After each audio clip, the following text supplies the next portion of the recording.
آج ہم پاکستان کی خارجہ پالیسی کے ایک بہت ہی دلچسپ پہلو پر بات کر رہے ہیں۔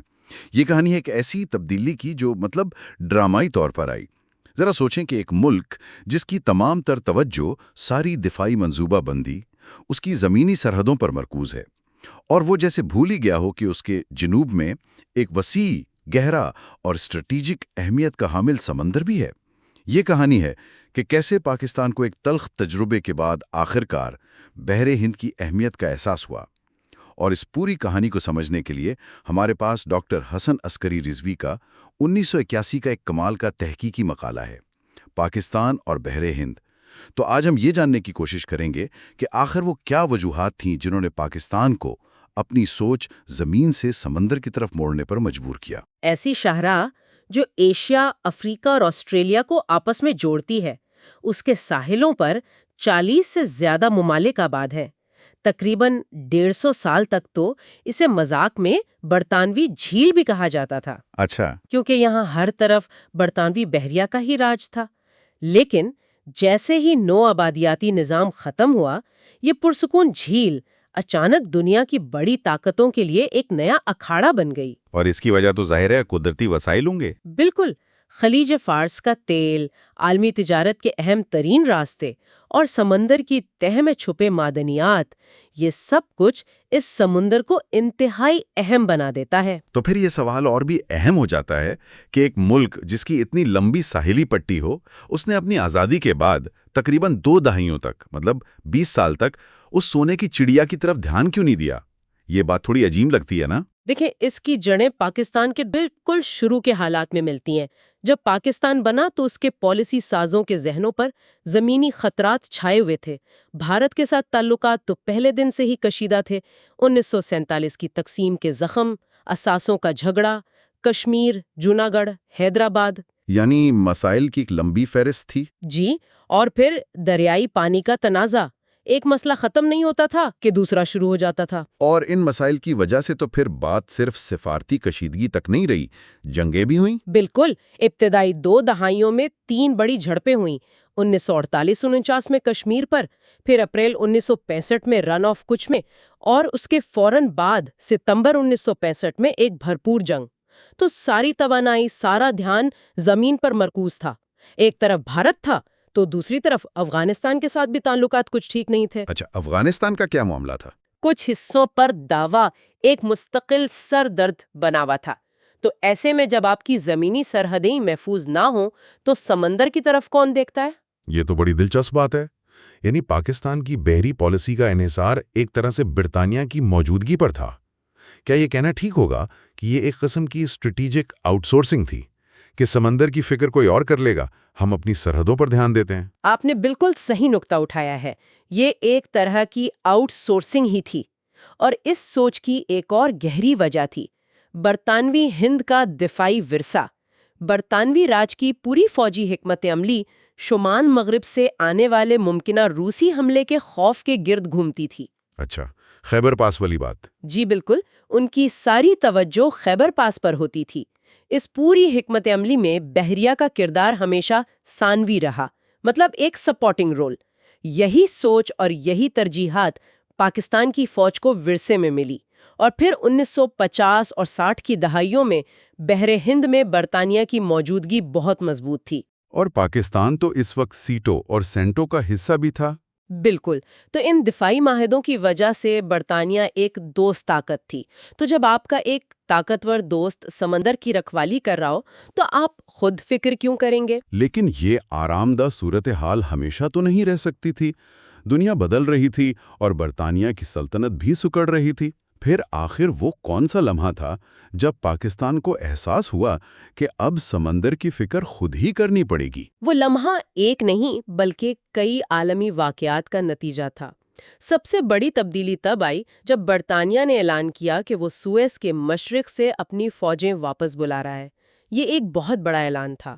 اس فیصلے نے بحر ہند میں طاقت کا ایک بہت بڑا خلا پیدا کر دیا۔ یعنی ایک پرسکون جھیل اچانک دنیا کی 2 سب سے بڑی طاقتوں کا اکھاڑا بن گئی۔ بالکل، امریکہ اور سوویت یونین وہ 2 طاقتور پڑوسی تھے جو فوراً اس خالی جگہ کو پر کرنے کی دوڑ میں لگ گئے۔ امریکہ نے 1963 میں ہی اپنا 7واں بحری بیڑا بحر ہند میں بھیجنا شروع کر دیا تھا۔ اور ڈیگو گارشیا والا اڈا بھی تو اسی دور میں بنا۔ جی، ڈیگو گارشیا میں ایک بہت بڑا فوجی اور مواصلاتی اڈا قائم کر لیا۔ دوسری طرف سوویت یونین بھی پیچھے نہیں رہا۔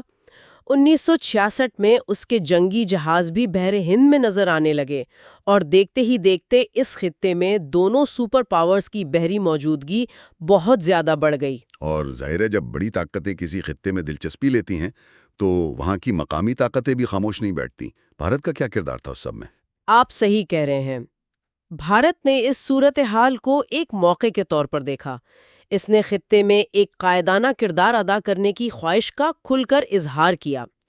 ایک طرف تو بھارت سپر پاورز کی موجودگی پر تنقید کرتا تھا، لیکن دوسری طرف وہ خاموشی سے اپنی بحریہ کو بہت تیزی سے جدید بنا رہا تھا۔ اچھا، وہ کیا کر رہا تھا؟ وہ سوویت یونین سے آبدوزیں اور میسائل بوٹس خرید رہا تھا اور اپنی بحریہ کے لیے ایک ایئر ونگ بھی قائم کر رہا تھا۔ یہاں تک کہ وہ اپنی بحریہ کو 2 الگ الگ فلیٹس میں تقسیم کرنے کا منصوبہ بنا رہا تھا، ایک خلیج بنگال کے لیے اور دوسرا بحرائے عرب کے لیے۔ یہ سب پاکستان کے لیے خطرے کی گھنٹیاں تھیں۔ اور پھر سوویت یونین اور بھارت کی قربت نے اس خطرے کو اور بھی بڑھا دیا ہوگا۔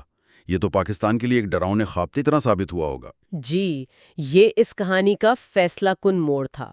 سوویت یونین نے ایشین اجتماعی سلامتی منصوبے کی ایک تجویز دی۔ پاکستان نے اسے چین کے خلاف ایک منصوبہ سمجھ کر فوراً مسترد کر دیا، لیکن بھارت نے اس میں گہری دلچسپی دکھائی۔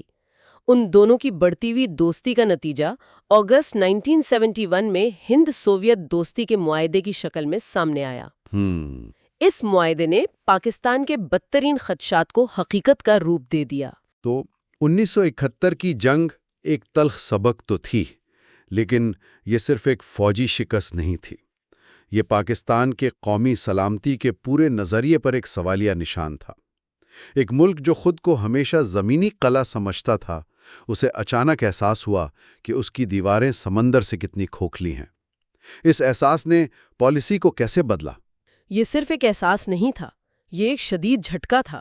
جنگ کے دوران بھارتی بحریہ نے اسی ہند سوویت معاہدے کی بنیاد پر سوویت یونین سے سفارتی اور فوجی مدد حاصل کی۔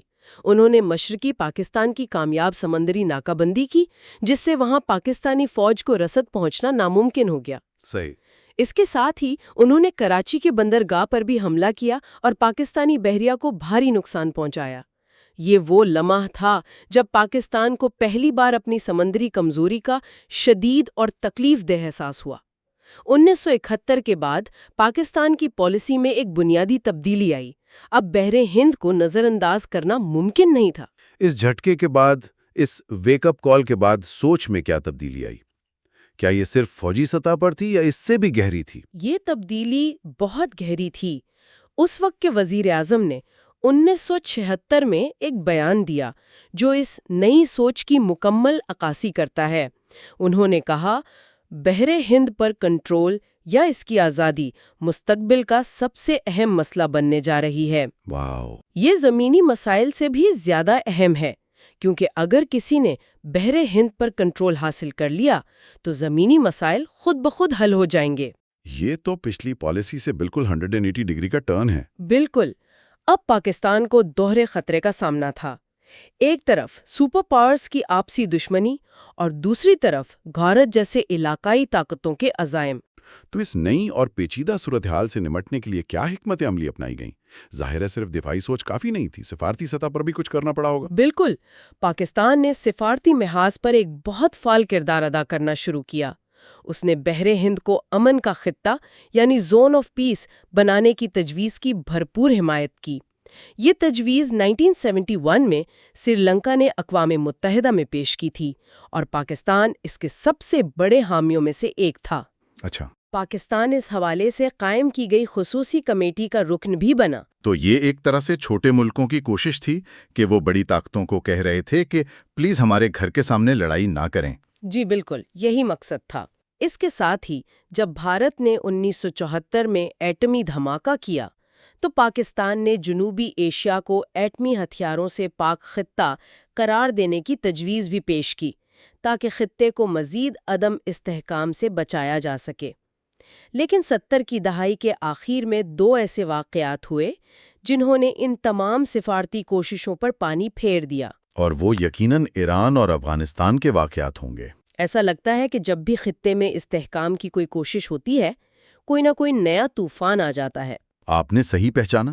1978-89 کا ایرانی انقلاب ایک بہت بڑا دھچکا تھا، خاص طور پر امریکہ کے لیے، کیونکہ شاہ ایران خطے میں اس کا سب سے اہم اتحادی تھا۔ اور اس کے فوراً بعد دسمبر 1979 میں افغانستان میں سوویت فوجی مداخلت نے تو جیسے جلتی پر تیل ڈال دیا۔ اس نے تو سر جنگ کو بالکل عروج پر پہنچا دیا۔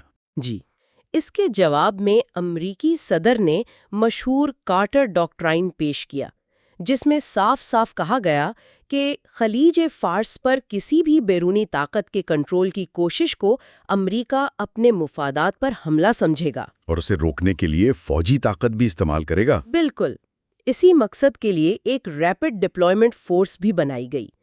ان واقعات کے بعد بحر ہند میں سپر پاورز کی بحری سرگرمیاں اتنی بڑھ گئیں کہ امن کا خطہ بنانے کا خواب تقریباً بکھر کر رہ گیا۔ سفارتی کوششیں تو اپنی جگہ، لیکن ان بڑھتے ہوئے خطرات کے پیش نظر عملی طور پر اپنی حفاظت کے لیے کیا کیا گیا؟ کیونکہ صرف قراردادوں سے تو بحری جہازوں کو نہیں روکا جا سکتا نا؟ نہیں، بالکل نہیں۔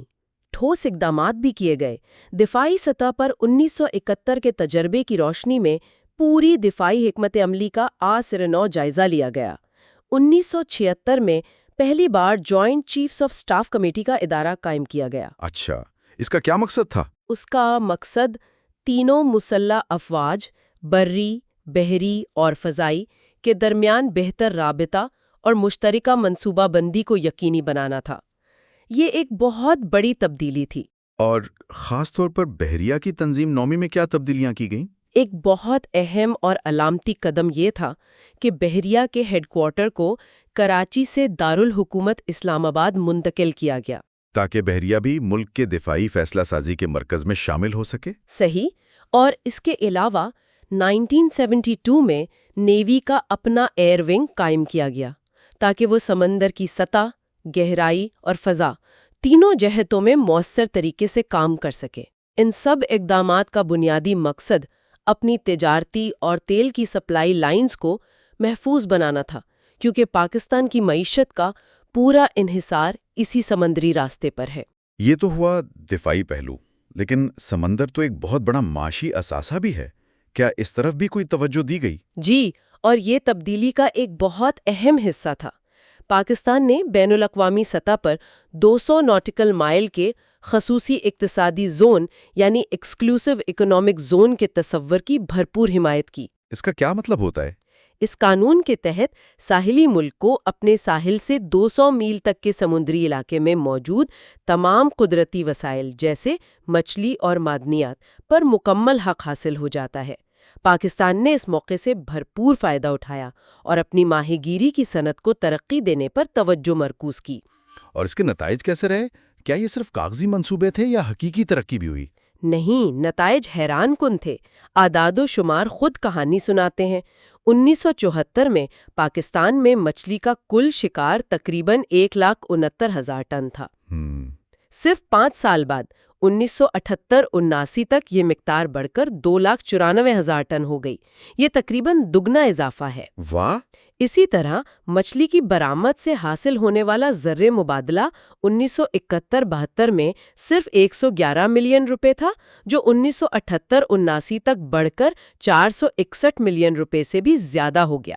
یہ تو 4 گنا سے بھی زیادہ اضافہ ہے۔ جی، اس کے علاوہ سمندر کی تہہ میں تیل اور دیگر معدنیات کی تلاش کے منصوبے بھی شروع کیے گئے۔ ویسے اس مقالے میں ایک اور بڑی دلچسپ بات کا ذکر ہے۔ کچھ پاکستانی دانشوروں نے تو بحر ہند کا نام بدل کر افریقی ایشیائی سمندر یعنی ایفرو ایشین اوشن رکھنے کی تجویز بھی دے ڈالی تھی۔ ان کا موقف تھا کہ یہ نام زیادہ مناسب ہے، کیونکہ یہ سمندر صرف ہندوستان کے ساحلوں کو نہیں بلکہ ایشیا اور افریقہ کے درجنوں ممالک کو چھوتا ہے۔ جی، اگرچہ یہ تجویز کبھی مقبول نہیں ہوئی، لیکن یہ اس بات کی بہترین علامت ہے کہ اس دور میں پاکستان کی سوچ میں کتنی بڑی تبدیلی آ رہی تھی۔ وہ اب بحر ہند کو صرف ایک جغرافیائی حقیقت کے طور پر نہیں، بلکہ اپنے مستقبل کے ایک اہم حصے کے طور پر دیکھ رہا تھا، اور اس میں اپنا ایک فعال اور آزادانہ کردار ادا کرنا چاہتا تھا۔ تو آئیے اس ساری گفتگو کو سمیٹتے ہیں۔ ہم نے دیکھا کہ پاکستان کا بحر ہند کے بارے میں نقطہ نظر کس طرح مکمل طور پر تبدیل ہوا۔